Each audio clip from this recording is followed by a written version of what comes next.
अस्सलामुअलैकुम, आप देख रहे हैं समा। मैं हूं फवाद ज़ैदी और मैं हूं इरम ज़ईन। बुलेटिन का आगाज़ करते हैं। सबसे पहले बात करेंगे वफाकी वज़ीर बराए बहरी उमूर की प्रेस कॉन्फ्रेंस की। अली ज़ैदी ने उज़ैर बलोच की GIT को नामुकम्मल करार दे दिया। बिल्कुल इल्ज़ाम लगाया है कि उज़ैर जान बलोच से कत्ल कराने वाले आज भी पार्लियामेंट में घूम रहे हैं। रिपोर्ट से उनके नाम भी गायब कर दिए गए। असल रिपोर्ट और पब्लिक की गई रिपोर्ट का फ़र्क भी बता दिया। जो GIT थी उज़ैर बलोच की, उसमें 6 लोग थे। इस GIT रिपोर्ट के हर पेज पे इन चारों का दस्तखत है। किसका दस्तखत नहीं है? जो सिंध हुकूमत के अंडर। अब इसमें और उसमें फर्क क्या है? जो रिपोर्ट इन्होंने रिलीज की है वो है 35 पेजेस की। जो ओरिजिनल रिपोर्ट बनी थी जिसपे किसी ने भी साइन नहीं की, जिसपे डेडलॉक हुआ था, वो है 43 पेजेस। इस रिपोर्ट में जिसमें 4 आदमी का दस्तखत है, पहले 6 नाम, जिसमें से एक नाम डॉक्टर जुल्फ़िकार मिर्जा का भी है, बरियाल तालपुर साहबा का भी है, अब्दुल कादिर पटेल साहब का भी है, डॉक्टर निसार मुराई का भी है, सेनेटर यूसुफ बलोच का भी है और शर्जील मेमन का भी। और जो रिलीज करी रिपोर्ट इन्होंने, उसमें जो फ्रेंड्स हैं तो वो शुरू के 6 निकाले हुए हैं। Qadir Patel of PPP task the accused to kill Razak Commando as he had murdered Idi Amin, coordinator of Qadir Patel. ये भी लिखा है कि जुल्फ़िकार मिर्जा साहब के इस्तीफे के बाद शर्जील मेमन और उज़ैर मुज़फ़्फ़र टप्पी सारे काम मुझसे करवाते रहे। ये लिखा है इसमें। 158 मर्डर्स का तो वो खुद कन्फेस कर चुका है। तो जो GIT रिलीज की गई, उसमें इंकशाफात तो कह गए कि ये हुआ, मैंने इसको मारा, लेकिन एक बड़ी इंटरेस्टिंग चीज उसमें नहीं है। वो उसमें क्या नहीं है कि किसके कहने पे किया और बेनिफैक्टर कौन था। तो मेरी दरखास्त है, आजिज़ाना गुजारिश है चीफ जस्टिस साहब से, 184(3) के तहत आप सुओ मोटो लें इसके ऊपर। जिन जिन लोगों ने इस पे साइन किया है उनको बुलाएं कोर्ट में और उनसे पूछें कि ये तुम्हारे सिग्नेचर्स हैं और इस GIT में ये चीजें क्यों थी। अगर कोई नहीं करेगा, मैं अपने तौर पे भी जाके एक पिटीशन जमा करा दूंगा सुप्रीम कोर्ट में। लोगों का जो नाम है, जो कत्ल करवाते हैं, मैंने तो एक ही मिसाल पढ़ी है, भरा हुआ है, वो अभी भी पार्लियामेंट के अंदर घूम रहे होते हैं। जो भी इसके कॉन्सिक्वेंसेस होंगे मैं फेस करने को तैयार हूं। उन्होंने बड़ी बातें की हैं कि कोई प्रिविलेज मोशन करेंगे, बिस्मिल्लाह। 62, 63 में मेरे खिलाफ कोर्ट में जाएंगे, बिस्मिल्लाह। जो मर्जी करना करो, जो लीगल इख्तियार है आपका आप करें। खबरों में आगे देखिए, शिकंजा मजीद सख्त। पीपल्स पार्टी के रहनुमाओं ने वफाकी वजीर अली ज़ैदी को आड़े हाथों ले लिया। तर्जुमान सिंध हुकूमत मुर्तज़ा वहाब कहते हैं अली ज़ैदी ने आज एतराफ़ कर लिया कि उनके पास मौजूद डॉक्यूमेंट की ऑफिशियल हैसियत नहीं। उन्होंने सवाल किया कि क्या एक वफाकी वजीर बगैर दस्तखत शुदा दस्तावेज़ात को पार्लियामेंट में लहरा सकता है। सईद गनी ने अली ज़ैदी पर शौकत खानम अस्पताल के $3 मिलियन हड़प करने की कोशिश का इल्ज़ाम लगा दिया। कादिर पटेल उज़ैर बलोच के साथ तस्वीर की वजाहत देते रहे। कहा जराइम पेशा अफराद के साथ कई नामवर लोगों की तस्वीर है। क्या वो मुजरिम है? संजय साधवानी रिपोर्ट करेंगे। दस्तखत वाली या बगैर दस्तखत वाली, अली ज़ैदी के बाद मोर्चा संभालने आ गई सरकार जियाली। शहरे इक्तदार से लगने वाले इल्जामात का जवाब शहरे कायद से देते हुए मुर्तज़ा वहाब ने कहा कि ऑफिशियल GIT में PP रहनुमाओं का नाम ही नहीं। अली ज़ैदी साहब ने अपनी प्रेस कॉन्फ्रेंस में इस बात को खुद एतराफ़ कर लिया कि उनके पास कोई ऑफिशियल डॉक्यूमेंट नहीं है। वो खुद कहते हैं कि 3 GITs बनी थी। वो भाई 3 GITs नहीं बनती। वो भाई कौन दे रहा है आपको ये GIT रिपोर्ट? बताएं तो सही। अपने लैपटॉप में बैठ के बना रहे हैं आप। सईद गनी भी खूब गर्जे बरसे। कहा जुल्फ़िकार मिर्जा ने जब अमन कमेटी को ज़ेली तंजीम का दर्जा दिया, पार्टी ने ओहदे से हटा दिया था। उन्होंने अमेरिका में शौकत खानम अस्पताल की डॉलर्स में इमदाद पर अली ज़ैदी से सवाल किया। अमेरिका में शौकत खानम के लिए चंदा इकट्ठा हुआ और $3 मिलियन अली ज़ैदी साहब ने अपने अकाउंट में डलवाए। उससे सिर्फ ये पूछ लें कि वो पैसे तुमसे किसने और कैसे निकलवाए। कादिर पटेल ने उज़ैर बलोच के साथ तस्वीर की वजाहत दी। कहते हैं इसके इतने सफ़ात हैं, उसके ज्यादा सफ़ात हैं। वो जो ज्यादा सफ़ात वो भी व्हाट्सएप पे इधर उधर आज घूम रहे हैं। उसमें सानिया मिर्जा का नाम भी है, वो जो उसकी बीवी है क्रिकेटर की, शोएब। तो क्या अभी उसको भी केस में हम लोग डालेंगे? कादिर पटेल ने मजीद कहा कि अली ज़ैदी ने इल्जामात तो लगाए मगर उनसे पूछे गए सवालात का जवाब नहीं दे सके। कैमरामैन फरहान यूसुफ और इमरान शाहिद के साथ संजय साधवानी, समा, कराची। अनजाने में बड़ा इंकशाफ, तफसीलात कुछ ही देर बाद। कोई क़ुव्वत मौक़िफ़ से पीछे नहीं हटा सकती। अली ज़ैदी ने दो टोक अंदाज में बता दिया, पेशकश की कि आसिफ अली ज़रदारी 10 अरब डॉलर्स कौमी ख़जाने में जमा करा दें तो चुप हो जाएंगे। पीपी रहनुमा नबील गबोल ने भी रिपोर्ट नामुकम्मल होने का एतराफ़ कर लिया है। कहते हैं कि उज़ैर जान बलोच की गली में अपना कौन कौन आता रहा है, मुझे सब इल्म है।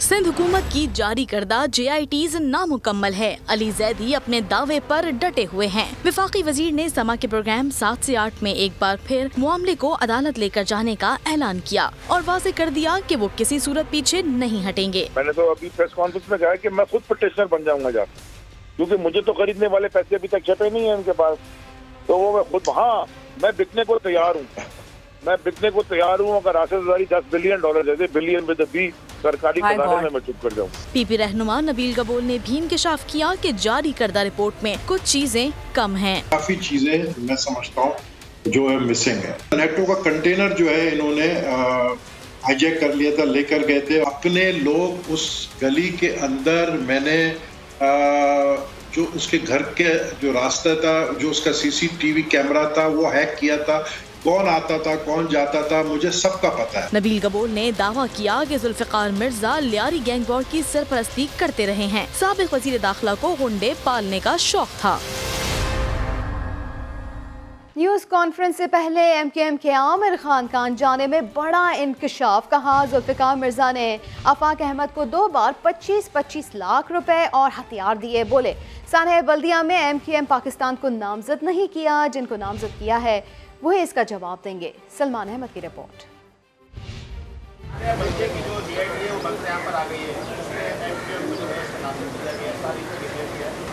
अब आप जो है उसका दिफा किस तरह करेंगे? कहेंगे कि इलेक्ट्रिक बहुत मादरत के साथ अर्ज़ करूँगा कि आज की प्रेस कॉन्फ्रेंस हमने सिर्फ के इलेक्ट्रिक को फोकस करने के लिए कि बहुत इंपॉर्टेंट इशू है। कौन? अच्छा, अरे नहीं, हमारे तो किसी रहनुमा का नाम बल्दिया JIT में नहीं, आमिर खान नन्हे बन गए। प्रेस कॉन्फ्रेंस के दौरान सहाफ़ी के सवाल पर बड़ी ही मासूमियत से गोल मोल सा जवाब देकर जान छुड़ा ली। MKM पाकिस्तान के किसी आदमी को उसमें नॉमिनेट नहीं किया गया। जिन लोगों को किया गया ये सवाल आप उन्हीं से करिए। सहाफ़ी से तो जान छुड़ा ली, मगर आमिर खान को शायद पता ही नहीं चला कि वो प्रेस कॉन्फ्रेंस से पहले ही बड़ी खबर दे चुके थे। 20-25 लाख रुपए 2 दफा दिए और हथियार भी दिया।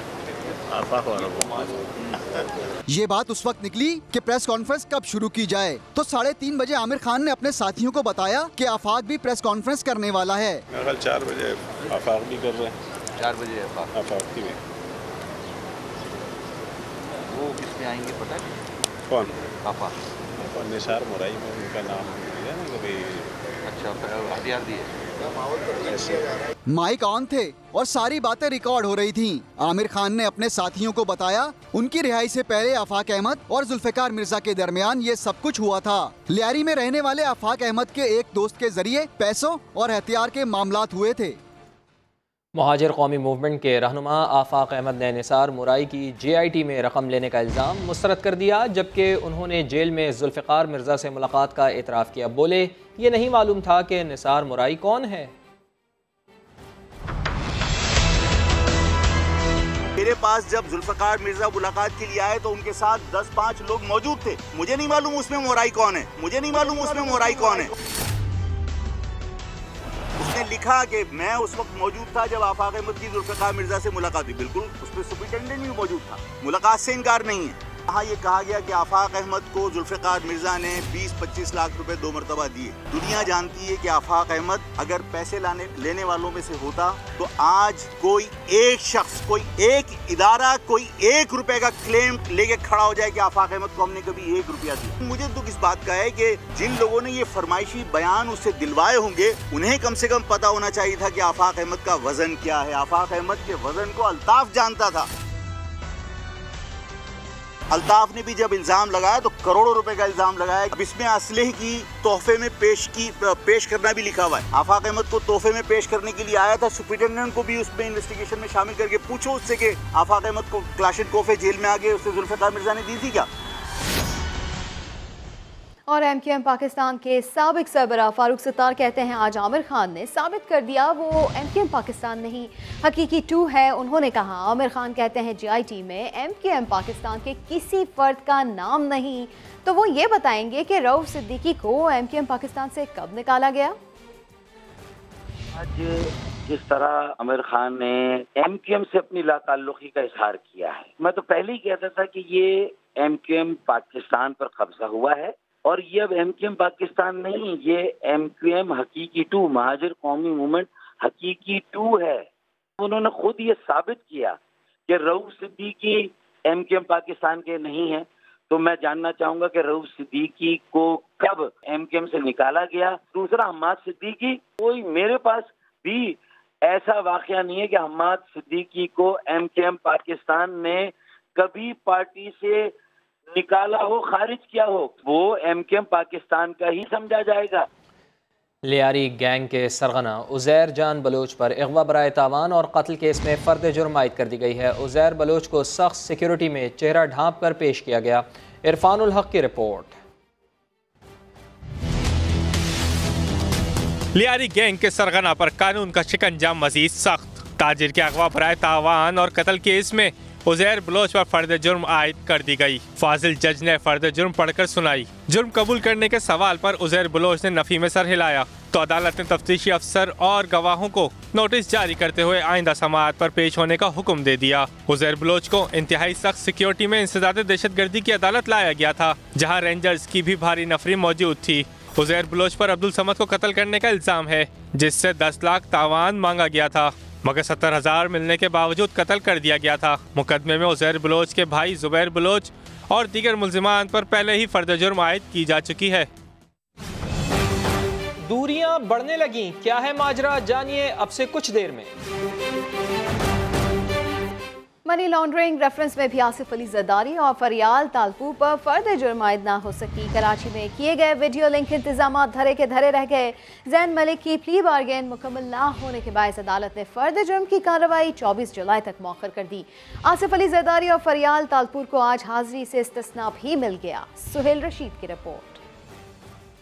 जाली अकाउंट्स केस का money laundering reference, Asif Zardari और फरियाल तालपुर पर फर्द जुर्म टल गई। जैन मलिक से प्ली बार्गेन मुकम्मल न होने पर अदालत ने फर्द जुर्म की कार्रवाई मौखर कर दी। समाअत शुरू हुई तो जज आजम खान ने नायब तफ्तीशी से इस्तफसार किया कि जैन मलिक की प्ली बार्गेन का क्या बना। तफ्तीशी अफसर ने बताया जैन मलिक ने जायदाद की दस्तावेजात जमा कराई हैं, जिनकी स्क्रूटनी जारी है। कुछ मजीद दस्तावेजात भी मांगी हैं। कार्रवाई मुकम्मल करने के लिए 2 हफ्ते चाहिए। अदालत ने करार दिया कि प्ली बार्गेन मुकम्मल होने से पहले फर्द जुर्म आयद नहीं हो सकती। नायब आइंदा समाअत से 2-3 दिन पहले प्ली बार्गेन रिपोर्ट जमा कराए। अदालत ने फर्द जुर्म के लिए 24 जुलाई की तारीख मुकर्रर करते हुए समाअत मुलतवी कर दी। आसिफ जरदारी और फरियाल तालपुर की हाजिरी से इस्तिस्ना की दरखास्त मंजूर, जबकि ख्वाजा अनवर मजीद की वीडियो लिंक पर हाजिरी लगाई गई। इसी अदालत ने पिंक रेजिडेंसी और गैर कानूनी अलॉटमेंट्स के रेफरेंस पर समाअत भी 24 जुलाई तक मुलतवी कर दी। अदालत ने जाली अकाउंट्स के तमाम मुकदमात में जैन मलिक की प्ली बार्गेन रिपोर्ट एक साथ तलब कर ली। तोशाखाना रेफरेंस में साबिक वज़ीर आज़म मियाँ मोहम्मद नवाज शरीफ की तलबी का इश्तिहार जारी कर दिया गया है। अदालत ने मियाँ साहब को पेश होने के लिए 17 अगस्त की आखिरी मोहलत दे दी है। मुसलसल 3 समातों पर अदम पेशी पर आसिफ अली जरदारी के वारंट गिरफ्तारी भी नैब को इरसाल कर दिए गए हैं। इस्लामाबाद से देखिए सुहेल रशीद की रिपोर्ट। नवाज शरीफ जानबूझकर अदालती कार्रवाई से मफरूर हैं। 17 अगस्त तक आखिरी मौका है, पेश होकर तोशाखाने से गैर कानूनी गाड़ी लेने पर जवाब दें। इस्लामाबाद की एहतसाब अदालत ने लंदन में मौजूद मियाँ साहब का इश्तिहार जारी कर दिया। मुसलसल अदम पेशी पर अदालत ने 30 जून को नवाज शरीफ को इश्तिहारी करार देने की कार्रवाई शुरू करने का हुक्म दिया था, जिसकी रोशनी में बाज़ाब्ता इश्तिहार जारी किया गया है। इसी केस में मुसलसल 3 समातों पर अदम पेशी के बाद आसिफ अली जरदारी के वारंट गिरफ्तारी भी नैब को अरसाल। वारंट 50,000 रुपए मुचलकों के एवज काबिल जमानत हैं। नैब रावलपिंडी ने तोशाखाना रेफरेंस 3 बड़ों के खिलाफ दायर किया था। नवाज शरीफ और आसिफ जरदारी पर यूसुफ रजा गिलानी से 2008 में तोशाखाने की कीमती गाड़ियां खिलाफ कानून हासिल करने का इल्जाम है। नैब के मुताबिक इन गाड़ियों की ड्यूटी भी अनवर मजीद और अब्दुल गनी मजीद ने जाली अकाउंट से अदा की थी। सुहेल रशीद, समा, इस्लामाबाद। पीपल्स पार्टी और मुस्लिम लीग नून के दरमियान फासले बढ़ने लगे। नून लीग ने बिलावल भुट्टो की APC तजवीज़ का कोई जवाब नहीं दिया। बिलावल भुट्टो लीगी क़यादत पर रंजीदा, मुतबादल हिकमत अमली पर गौर करते हुए दीगर अपोजिशन जमातों से राब्ते तेज करने का फैसला कर लिया। इस्लामाबाद से अब्बास शबीर की रिपोर्ट। जयालों और मतवालों की दोस्ती में दरार पड़ने लगी। पीपल्स पार्टी को APC के मामले पर नून लीग के जवाब का इंतजार। लीगी क़यादत की सर्द मोहरी पर बिलावल भुट्टो रंजीदा, दीगर अपोजिशन जमातों से राब्ते तेज करने का फैसला कर लिया। जयाले कायद ने पार्टी लीडरशिप को मुतबादल हिकमत अमली बनाने की हिदायत कर दी। वाकफाने हाल कहते हैं लीगी क़यादत ने शहबाज शरीफ की बीमारी का बहाना बनाकर मामला टाल दिया था, मगर छोटे मियां साहब ने सेहतयाब होने के बावजूद बिलावल भुट्टो से कोई राब्ता न किया। सहाफियों ने लीगी रहनुमा ख्वाजा आसिफ से वजह जानना चाहिए तो उन्होंने फिर शहबाज शरीफ की बीमारी की आड़ ले ली। मुझे इसका नहीं पता, ऐसी कोई बात नहीं। मुझे ये सोशल मीडिया वाली खबरें ना बताएं प्लीज। ये शहबाज साहब की तबीयत नासाज थी कोरोना की वजह से, जिसकी वजह से वो APC ना हो सकी। तो अगले चंद दिनों में इंशाल्लाह ताला APC जो है वो ऑर्गेनाइज होगी। पीपल्स पार्टी जराए कहते हैं नून लीग न भी आई तो हुकूमत मुखालिफ मुहिम तेज कर देंगे। पीपल्स पार्टी के आला सतह इजलास में भी सीनियर क़यादत नून लीग से मुतल्लिक तहफ़्फ़ुज़ात का इजहार कर चुकी है। नून लीग के रहनुमा ख्वाजा आसिफ ने हुकूमत को नाअहल और करप्ट करार दे दिया है। वज़ीर आज़म को कंटेनर की तकरीरें याद करने का मशवरा भी दिया। एहसन इकबाल बोले हुकूमत 2 साल से किसी प्लान के बगैर चल रही है। इस्लामाबाद से देखिए शहजाद अली की रिपोर्ट।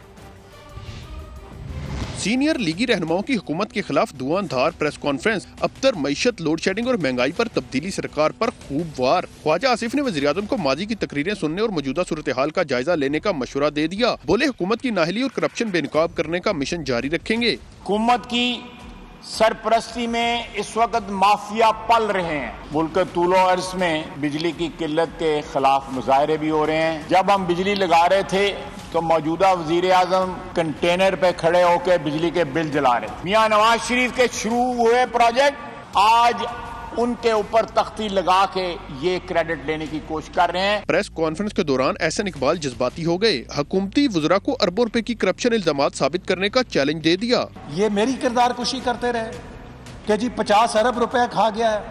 मैं इसको चैलेंज करता हूं कि साबित करें। टीवी के ऊपर कहा था कि हम GIT बनाएंगे, ये दुनिया की एजेंसियां ले आए, ये 5 रुपए भी साबित नहीं कर सकेंगे। अवैस लगारी ने महंगे फर्नेस ऑयल से बिजली की पैदावार पर सवाल उठाते हुए मामले की तहकीकात का मुतालबा कर दिया। साथ ही ये भी कहा कि जब भी इक्तदार में आएंगे मौजूदा हुक्मरानों की तमाम नाअहलियों और करप्शन का हिसाब लेंगे। कैमरामैन मोहम्मद नवाज के साथ शहजाद अली, समा, इस्लामाबाद। न गरजे न बरसे, यूं ही लौट गए। अब से कुछ ही देर में जानिए। वफाकी हुकूमत की इत्तेहादी MQM पाकिस्तान ने के इलेक्ट्रिक के खिलाफ कार्रवाई न होने पर हुक्मरान जमात पर सवाल उठा दिया। इस इलाके के अंदर भी सुबह से बिजली नहीं है। डिफेंस क्लिफ्टन, गरीब आबादी को तो आप एक तरफ रखें, डिफेंस क्लिफ्टन जैसे इलाकों में भी 9-9, 10-10 घंटे लोड शेडिंग हो रही है। बड़ी देर की मेहरबान आते आते कराची वालों का दर्द रखने का दावा करने वाली MQM पाकिस्तान कराची में लोड शेडिंग के खिलाफ अब बोली है। प्रेस कॉन्फ्रेंस करते हुए आमिर खान ने के इलेक्ट्रिक को माफिया करार दिया। के इलेक्ट्रिक एक ऐसा इदारा बनता जा रहा है जो कि माफिया का रूप इख्तियार कर रहा है। ना किसी की कोई बात सुनते हैं, तकब्बुर और गुरूर की इंतहा है, किसी को खातिर में नहीं लाते। कंवर नवीद जमील ने वफाक की जानिब से के इलेक्ट्रिक के खिलाफ एक्शन न होने पर सवाल उठा दिया। हम इस बात पर परेशान हैं कि वफाकी हुकूमत इनके खिलाफ क्यों एक्शन नहीं ले रही, क्या उनका ऐसा मफाद है। MQM रहनुमाओं ने कहा कि वफाकी वजीर उमर अयूब और गवर्नर सिंध भी के इलेक्ट्रिक के सामने मजबूर दिखाई दिए। कैमरामैन फरहान यूसुफ के साथ सलमान अहमद, समा, कराची। फिरदौस शमीम नकवी ने कहा है कि नेपरा की हेयरिंग में सिर्फ आमिर लियाकत हुसैन ही नहीं सब अरकान असम्बली जाएंगे। हलीम आदिल शेख ने के इलेक्ट्रिक को कातिल इलेक्ट्रिक करार दे दिया। खुर्रम शेर जमान ने कहा है कि लोड शेडिंग खत्म न की तो KE के दफ्तर में घुस जाएंगे। नेपरा की हेयरिंग है, सारी शिकायतें दर्ज की जाएंगी। आमिर लियाकत साहब से को भी उसमें जाना चाहिए और तमाम शिकायत दर्ज करनी चाहिए। अगर उस मुआहदे में कोई कमजोरी रही है इनकी तरफ से, जो कि रही है, उसको पकड़ना लाजमी है। के इलेक्ट्रिक चुन के रखा था नाम इसका, killer electric, killers of Karachi, killers of economy of Karachi. 8.5 घंटे कल मेरे घर पे लाइट नहीं थी, 8.5 घंटे, रात के 2:30 बजे तक भी मैं फ़ोन करता रहा। आज आपकी मेन एंट्रेंस के हम सामने बैठे हुए, अगर ये लोड शेडिंग ख़त्म नहीं हुई तो हम आपके दफ्तर के सामने आके बैठेंगे और उसके बाद अंदर भी आएंगे। इसके लिए बिल्कुल तैयार रहिए। फंक्शनल लीग की रहनुमा नुसरत सहार अब्बासी ने के इलेक्ट्रिक को खूब आड़े हाथों लिया। कहा के इलेक्ट्रिक को कौन काबू करेगा? क्या डोनाल्ड ट्रंप या कैनेडियन वजीर आजम से मदद मांगे? बिजली की वजह से पानी नहीं, हाथ क्या मिट्टी से धोएं? वो कराची में मीडिया से गुफ्तगू कर रही थीं।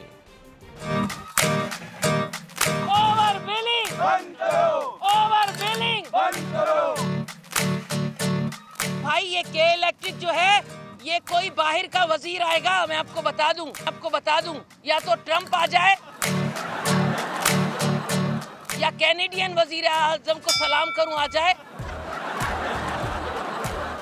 क्योंकि ये जो के इलेक्ट्रिक के करता धरता है ना, ये किसी के उसमें नहीं आ रहा है। वफाक की हुकूमत के भी अंडर में नहीं आ सकता, सिंध हुकूमत की भी पकड़ में नहीं आए, तो फिर ऐसे प्राइवेट होने वाले इदारे फिर हम क्या करेंगे भाई? बार बार आ रहा है हाथ दो, किससे हाथ धोए? तयम्मुम करें, क्या करें? मट्टी उठाकर अब दुनिया को दिखाएं, WHO को, कि भाई हमारे यहाँ पानी नहीं है। आप कहते हो बार बार साबुन से हाथ धो, गटर का पानी जगह जगह पड़ा है, बताओ तो उससे हाथ धो ले। हाँ भाई, कराची के अवाम जो गटर उबल रहे हैं ना, आ जाओ साबुन लेकर और दुनिया WHO को बता दो कि भाई ये पानी है, इससे धोकर कोरोना भगाएंगे। कोरोना भी डर के भाग रहे हैं यहाँ से। के इलेक्ट्रिक के हेड ऑफिस के बाहर PTI धरने में सूरत हाल उस वक्त दिलचस्प हो गई जब एक शहरी सरापा एहतजाज बन गया। कहा, ये कैसी हुकूमत है जो खुद एहतजाज कर रही है?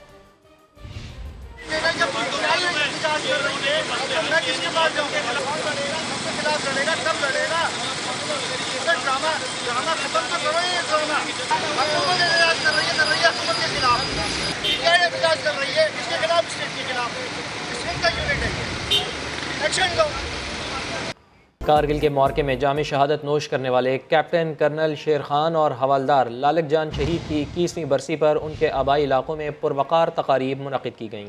ISPR के मुताबिक कैप्टन कर्नल शेर खान और हवलदार लालक जान शहीद का यौम शहादत अक़ीदत और एहतराम से मनाया गया। कैप्टन कर्नल शेर खान की बरसी की तकरीब उनके आबाई इलाके सवाबी में हुई। कमांडेंट पंजाब रेजिमेंट सेंटर ने आर्मी चीफ की जानिब से शहीद की कब्र पर फूलों की चादर चढ़ाई। हवलदार लालक जान शहीद की बरसी की तकरीब गजर में हुई, जहां मेजर जनरल एहसान महमूद ने उनकी कब्र पर फूलों की चादर चढ़ाई और फातिहा खानी की।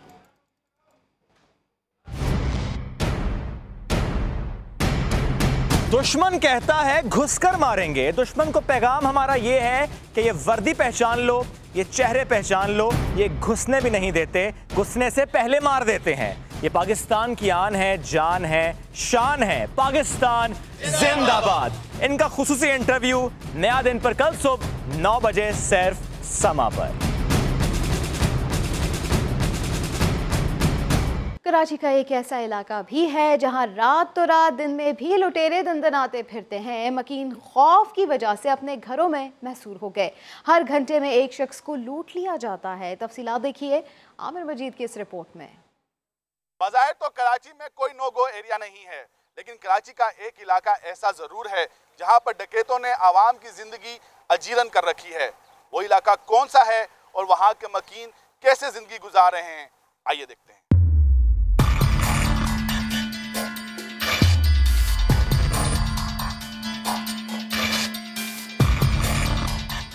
एशिया की सबसे बड़ी कच्ची आबादी औरंगी टाउन, जिसका इलाका सेक्टर 14.5 मुस्लिम नगर, जहां पर इस वक्त मैं मौजूद हूं। मेरे कैमरामैन मोहसिन अली अगर आपको दिखा सकें तो ये पूरा इलाका पहाड़ियों पर बने हुए जो है ये घर हैं, जहां पर आमदो रफ्त का भी कोई निज़ाम नहीं है। सड़कें यहाँ पर कच्ची हैं, लेकिन इसके बावजूद डकैत बआसानी इस इलाके में आते हैं, किसी भी वक्त आ जाते हैं, छीना झपटी करते हैं और फरार हो जाते हैं। यहाँ के रहायशियों से मालूम करते हैं कि वो जिंदगी कैसे यहाँ पर गुजार रहे हैं।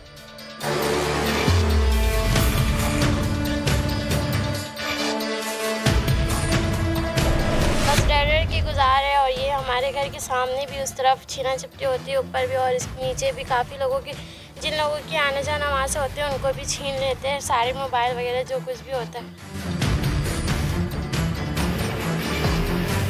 यहाँ तो लोगों का बाहर बैठना दुश्वार है, एक तो काम काज नहीं होता है, लॉकडाउन की वजह से हम लोग खुद परेशान हैं, और इसके अलावा अगर जब बाहर निकलता बच्चा भी निकलता है, कोई मोबाइल फ़ोन हो कुछ भी हो तो छिनताई कर लेते हैं ये लोग, और ना हो तो मार के भी चले जाते हैं।